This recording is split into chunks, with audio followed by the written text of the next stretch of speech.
Hi, this is Brandon Slay from ThirstGym.com. Today we're talking about exercise called the close grip bench press versus bands. This is a great exercise to develop some upper body strength and power. Setting the bands up can be a little bit confusing, so we're also going to kind of talk about that as well.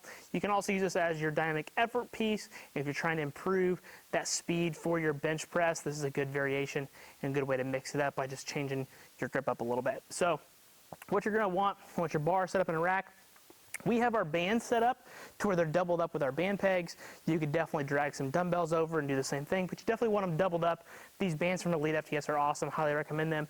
And these are just regular mini bands, but the nice thing about these is they're going to make sure that you have tension in the bottom and at the top. And that's the biggest issue that we see when people set up bands, is that there's basically no tension at the bottom and there's just a little bit more at the top. It's not really a big major difference. We want to make sure the bands are set up correctly. So what we're going to do here is we're basically going to get in our regular bench press position. So I'm going to lay down here. I'm just going to put my hands in a close grip. So to recommend, I say take your hands, bring them straight out in front of you. That's going to be about where your close grip is. You can play around with it from there based on how it feels for you. And then what we're going to do is we're going to set our shoulders into the bench, set our feet, make sure your feet are either flat or tucked, whatever's comfortable for you. You just want to make sure they're not kind of dancing around. Make sure you plug those feet in, make sure they keep you good and stable. Then what we're going to do, knuckles towards the ceiling, we're going to unrack the bar, do it slowly because the bands are going to kind of force you out a little bit. So make sure you got a hold of that. We're in a good and strong position. We're going to bring it out, hold it for a brief second before we go. Here, we're going to come down, hold, press, down, press.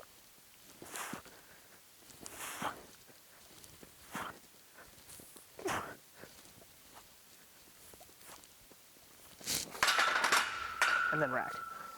So, nice thing about this is with the accommodating resistance, as we come down, the tension is less, the bands aren't pulling on the bar as much, so we're going to perceive less load in the bottom, and then as we go to press, we're going to have to continue to press good and hard against the end of the bands because the bands are going to continue to fight us on top of gravity that's already acting.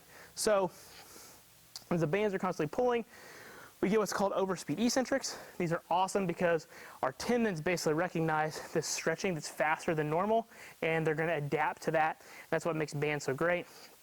And you can see a lot of improved strength and power from them over chains. However, bad thing is using bands long term can usually wreak havoc on your wrists, elbows, shoulders, things like that. So you get some achy tendonitis stuff. Bands might be the reason for that.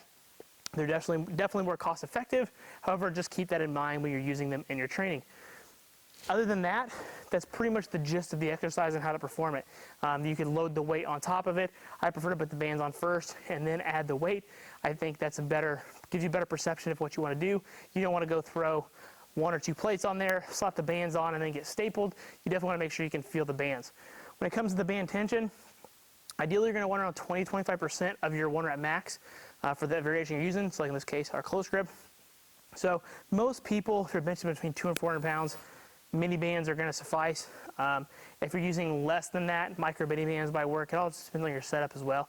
Basically, you don't want the band tension to be too much, but you also don't want it to be too little. So just make sure you find that kind of sweet spot.